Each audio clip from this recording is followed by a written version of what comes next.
Hey, welcome or welcome back. It is, as always, good to see you today. It is Friday in my world, and I'm a day behind because Amberlynn uploaded this video pretty late last night. It was almost, I think, 11 o'clock when I saw it come in. But yeah, we do have a new Amberlynn video, and it is titled Having a Breakdown, Self-Sabotage, and Memories of When I Was a Child, with photo. Apparently it's one photo. So are we going to get one memory or multiple memories associated with that photo? Having a breakdown. We see her in the thumbnail. In self-sabotage. Has she been watching my videos? Of course not. What I did mention, I believe, in the last video, or maybe past several videos. I don't know. I don't remember what I say as soon as I upload my videos. No, I don't remember everything that I say in previous videos, but I have mentioned recently that she tends to self-sabotage when it comes to her weight loss journey. And I guess she's having a breakdown over this breakup with wifey. Probably, that's my best guess. But let's I guess let's go ahead and see what old Amberlynn here has to say. Alrighty, and if you are new here, I do speed Amberlynn up to 1.25 speed to make her easier to digest for myself because she just speaks too slowly otherwise. So, yeah, let's go ahead and get into it. Hello, welcome to a new vlog. So I was on TikTok last night. I have like this thing that I do. It's Were you watching your cottage cheese and mustard and veggie girl? What's her name? Tiffany? a little schedule where right before bed, I just scroll on TikTok and something about it just like calms me down. My melatonin's flowing through my body and I don't know what it is. I do it for like 20 minutes. It is what it is. And I got this TikTok that popped up about like something about like when you have a Jeep, which is one of my favorite cars, by the way. I'm not really a car girly, but I do like a Jeep.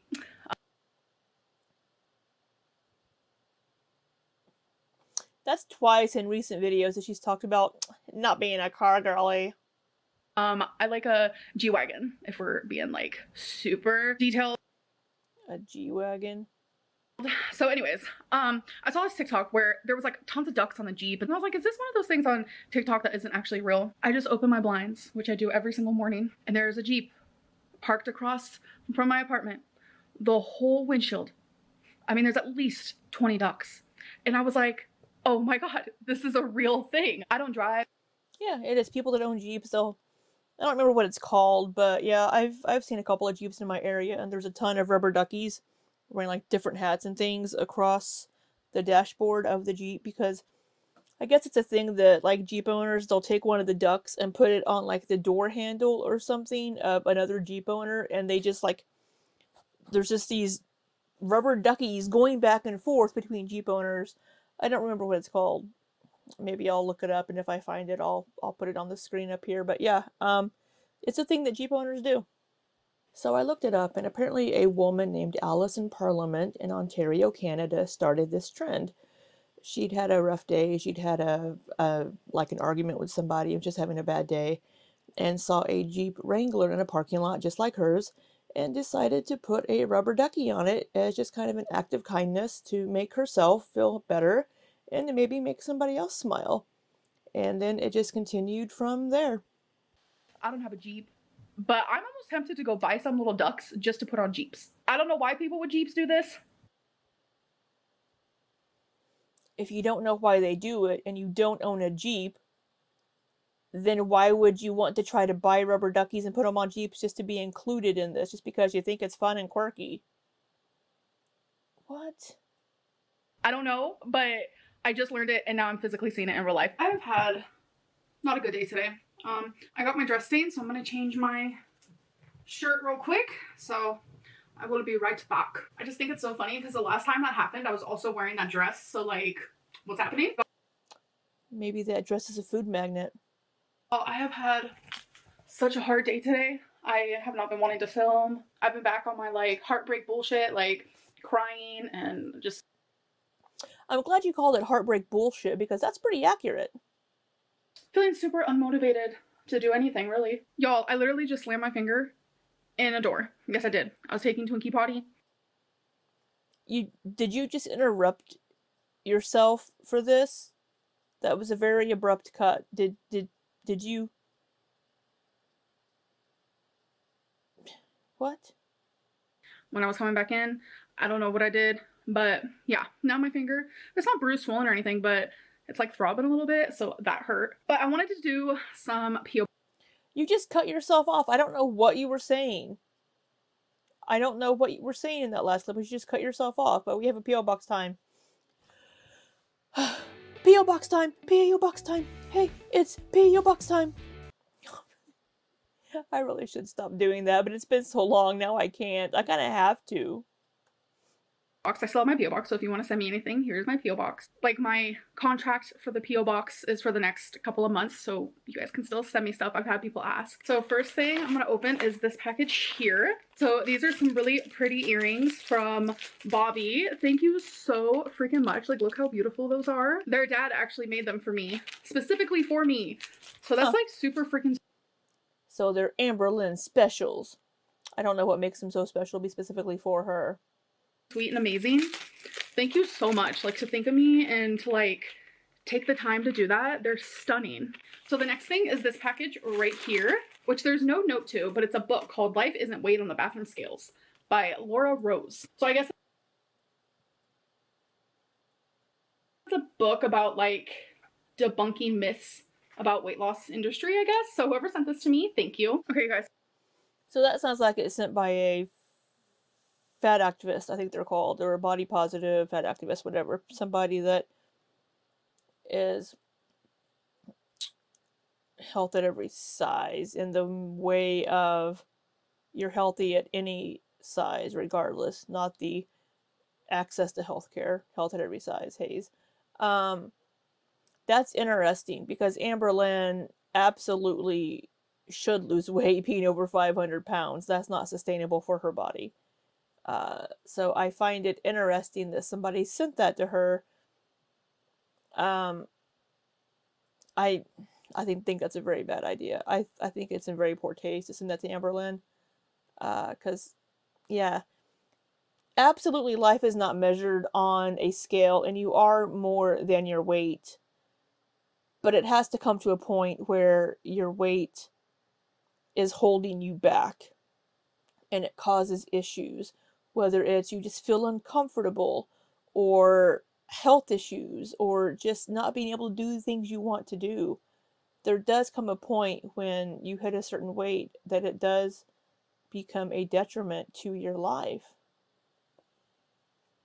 I'm about to actually show you something super, super like special to me. So I'm just gonna do a real quick backstory. I am the oldest of four. I have three younger brothers. And when I was first put into foster care, me and one of my brothers were put into foster care while the other one actually got put up for closed adoption. So he was adopted, and that was one of the hardest things that I've ever had to go through. And then my mom ended up getting pregnant again, and she ended up having my baby brother, and I only got to meet him one time. My mom actually had him while I was in foster care, but I was able to the hospital where she had him for a supervised visit, and I held him in my arms, and my mom actually sent me a picture. I don't even know how she still has it, but she sent me a picture of that day.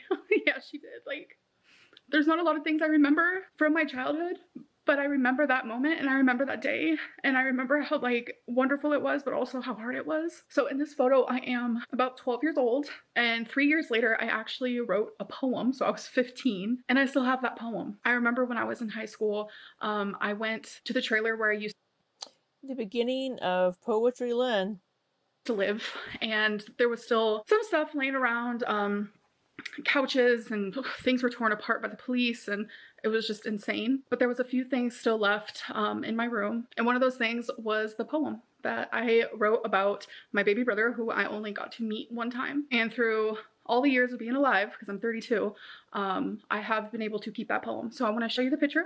I also want to read you the poem. The poem is not that good. Remember, I was 15, okay? But it was special and important to me, and I really want to open up a little bit more and show it. Oh, look at little Amberlynn. And look at the little baby brother. So I will say, I I do have a lot of sympathy for Amberlynn when it comes to her childhood and the things that happened to her in her childhood, and the way that she was raised and being in foster care and all those things. I have a lot of sympathy for her when it comes to that. And I understand how it could affect her and be traumatic for her into her adulthood, but it's not an excuse for her behavior. And that's why she needs to continue to work with a therapist to get through these issues and to learn how to deal with any of these emotional issues that may arise because of her childhood issues. She needs to learn coping mechanisms other than food. You're out there under the same moon. We place our feet on the same gravel. I met you once and held you tight. I think of the sadness of my last goodbye. You looked at me with baby eyes, oblivious to your future versus mine. Our mom made the choice while I suffer the consequence. Although I saw everything we could be, our mom made the choice and set you free. A brother I will love forever, who will never love me. My first brother that was For a 15-year-old, that's not a bad little poem. Um, is that the one that was adopted or the other one though? Um, yeah, not a not a bad poem for a 15-year-old. I would say it's better than some of her more recent poems. for adoption that I was really close to. I saved his life and everything. I still don't know where he is. I think about him, dream about him, miss Okay. him, love him dearly, and I just hope that he's okay. But the one in Let's that hope photo for that I just adoption. showed you guys, he found us a few years ago. So he is actively in my life. And I can safely say that, that last line in the poem isn't true. He loves me and I love him. And I've never been so grateful. And I can only hope that my other baby brother will find me one day, hopefully. Okay, so right now I'm actually Well, I think it's great that the other brother found her, and they're able to communicate. That's nice to know who your family is and to be able to keep in touch and to have that, familial bond if they want to seek it out and have it. making a little storeless moment and kind of thinking more of like, what is it that I want to do with myself? Like, I thoroughly just feel so lost as a person right now. I just feel so lost. And I just need to find myself, be myself, like, just wholeheartedly. But as you've said before, you don't know who you are because you always take on aspects of the person you're with. And you need to take time to figure that out. And as far as I feel so lost. It's been it's been 3 weeks, over 3 weeks since they broke up, and yeah, she can still, I don't want to invalidate how she's feeling, but I mean, I don't know what she means by she feels so lost because nothing has really changed in her life other than the breakup. It isn't. She's going to be moving soon, it seems, but she's still just going along and doing her YouTube. Maybe emotionally she feels lost. I don't care about what anyone says about me. I don't care. I just need to be myself, and I have to keep like reminding myself of that because the only person I got right now is myself. That's the only person I got right now. And with how True lost I that. feel, like if I didn't even have myself, I don't even know. Like I just don't even know. Just like a What do you mean if you didn't even have yourself? I need to clean my glasses really quick. all that and just like feeling lost. I know that I'm Maybe, God, I've said this every freaking video. She needs to be talking to her therapist or find a new therapist to work through these issues with. weight. Like I actively see it in my face when I'm editing, and What do you mean you actively see it in your face? What do you mean by that? You're actively gaining weight. You actively see it in your face. What does that even mean? Do you are you purposely right now working on gaining weight? Is that how you're actively gaining weight? it kind of shocks me. I'm not gonna lie because like it's hard to notice weight loss on my body, and it's also really hard to notice weight gain on my body. You can see it in her face and around her neck area. I've mentioned before that the choker is a really easy gauge to see where her weight is, and you can see that it's starting to get blocked a bit more by fat. I think she might have it a bit lower on her neck though too. And the fact that I can like physically see that, I hate it. I hate it so much. Like, I just can't sit around and sit and wait and wait and wait. Like, what am I waiting for? You know? And I don't know why, but like, I keep having like these feelings of guilt. And I talk about guilt a lot in therapy. Are you in therapy? What do you mean feelings of guilt for not doing what you should to help yourself? With things that happened in my past when I was younger, things that were definitely not my fault. And it's like my therapist is trying to teach me like when it's okay to feel guilt and when I'm feeling guilt for like reasons that really don't make sense, things that I shouldn't feel guilty for. If something isn't your fault whenever you were a child, yeah, I mean, there's no reason to feel guilt over that. Sometimes you might mistake feeling empathy for somebody or for a situation as feeling guilty. Um, But something I'm feeling like a sense of guilt, which I feel like is sabotaging me, like I'm doing like a self sabotage situation type deal, is like when I was with Feline, like a lot of people, you know, thought she was a feeder and like all this nonsense that is not true. The whole time she was so supportive and she wanted me to lose weight. And it wasn't because of physicality, because she finds me beautiful. And for that, I'm forever grateful because she actually made me feel that way a lot.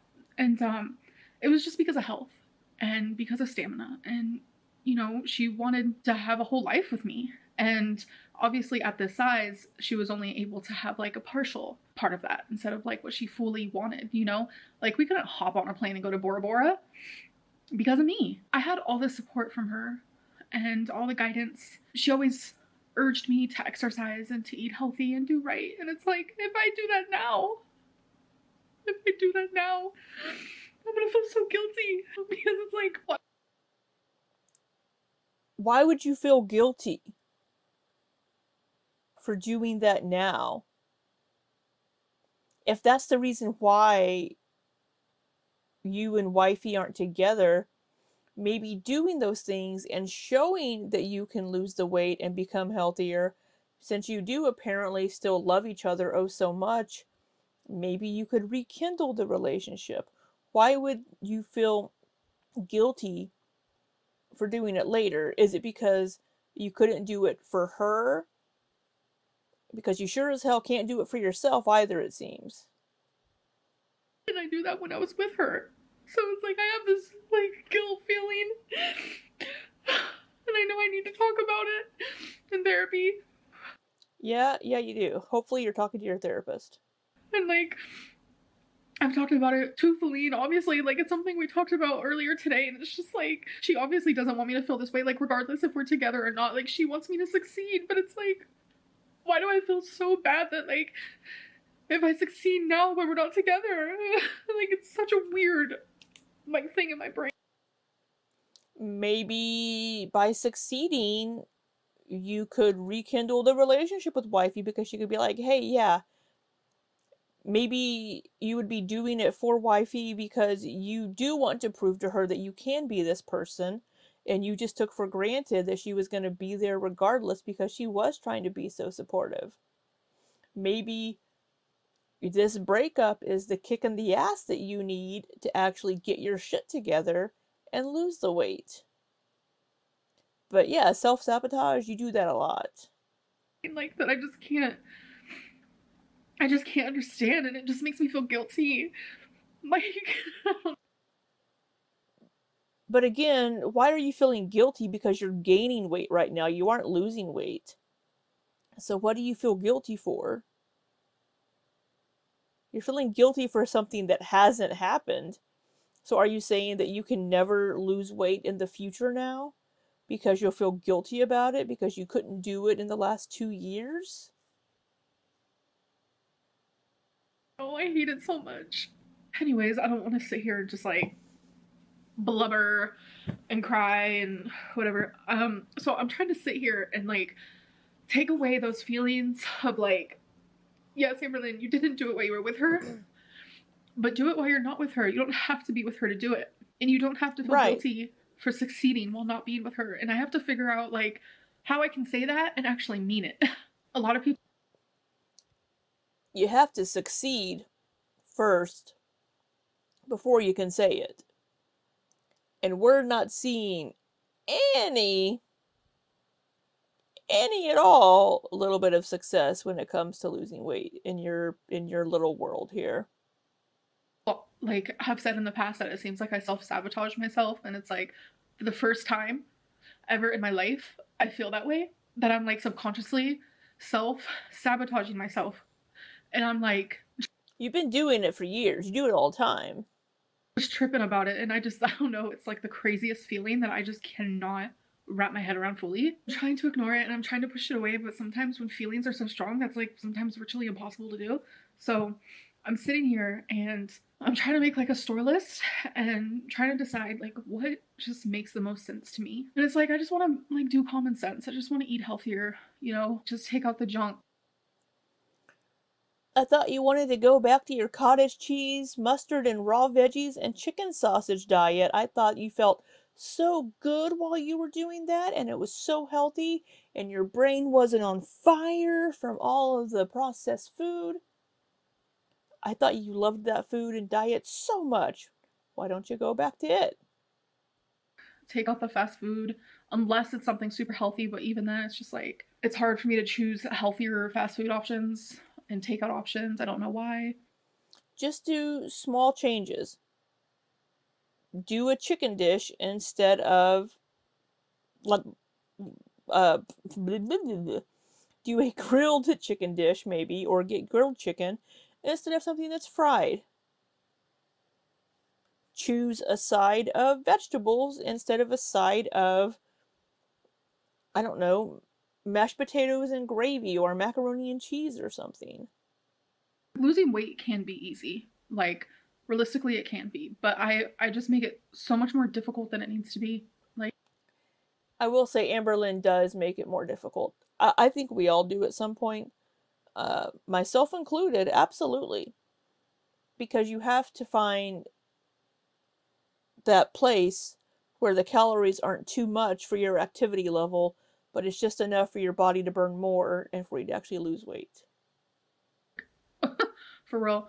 So with pen to paper, I have made a store list. So we'll definitely do a grocery haul, and I don't know. I just word vomit, and honestly Is off that next? topic, kind of off topic. I just want to say thank you guys for being like my video diary audience. I appreciate it. And I've also heard around the grapevine, if you will, people are like, this is supposed to be, Amberlynn's single era. Like she's supposed to be just like popping off and like having a glow up. And no, I'm not in my single era. I'm in my heartbreak era. I am in my I am broken era. I am in God, the heartbreak era. We're living in the Heartbreak Hotel. And I want to check out.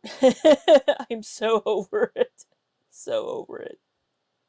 my I'm lost era. I'm in my I am freaking sad. I am grieving.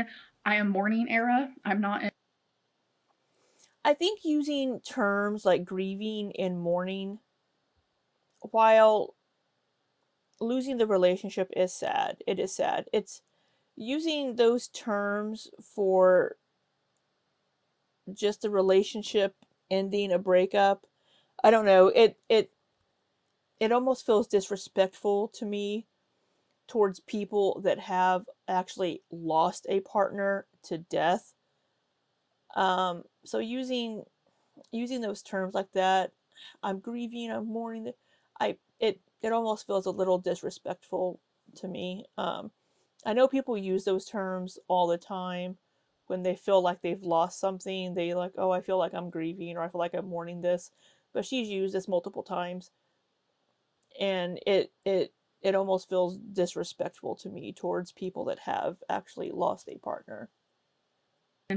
high glow up single Lynn era. That's not where I'm at right now. And it's like if you can't appreciate me being vulnerable, just kind of accepting that this is where my life is at right now. It's like bye. Obviously Are you really being vulnerable though? I mean, all we've seen is you crying and, oh, the relationship isn't really mutual anymore, but you haven't really told us anything. like there's no connection between me and you, so why are you watching? I feel like all the people that I watch, there's like some sort of connection, and anyone that I like hate I can't watch. Like, that's like so hard for me. And I know that if there was anyone that I was watching was going through what I was going through, like my heart would go out to them and I would understand where they're coming from and like where their life is and all of that. Sure, we feel for you. You know, a breakup is sad. It's hard when you end a relationship, but you will get through it. I think the majority of people that are in their late 20s, 30s, 40s, whatever they may be, most adults have had a relationship end. They've had their heart broken. You aren't the only person in the world to be going through this. And I know it might feel like you are at the moment, but you will feel better. It will get better. I mean, you'll find someone else, probably. Not all of us do. But you know, it's going to take time to heal. You're going to be sad, but I mean, it's not the end of the world. I just feel like people are expecting a lot out of me right now when it's hard for me sometimes just to get out of bed. I'm finding things to do with my life to distract myself, but there's only so much distraction that I can do. There's only so much, talking I can do to other people or journaling I can do. There's only so much of those things until it's just like it all ran out and I'm back to feeling that just like horrible. Sometimes it just takes time. And I know that it's probably more difficult since you are still living together and running errands and doing things together. That's going to make it more difficult to get past this quicker, but it will happen. Wave, just sad. So yeah, this is like a video diary for me. This isn't my single era. This is my heartbreak era for sure. And I just wish people were a little more kind. I really do. All right. Well, that was kind of an abrupt little ending there. So this is the heartbreak era, the post-wifey heartbreak era. I hope we get past this era soon. I understand this is hard for her. I mean, don't get me wrong, breakups are hard. I know she's sad. But I mean, and she is vlogging her life and she's doing it daily right now. So I'm not surprised that we're going to hear about it every single video. But yeah, I think I said everything I needed to say during the video. I said a lot because I'm at 28 minutes and her video isn't even 14. So I'm going to end it here. If you wouldn't mind doing all that YouTube-y stuff down below, like and subscribe and all that jazz. I would love to hit 500 by the end of the year if I could. So if you wouldn't mind subscribing, I would be forever grateful to you. So all that being said, I hope you have an amazing weekend. And until next time, be safe and take care.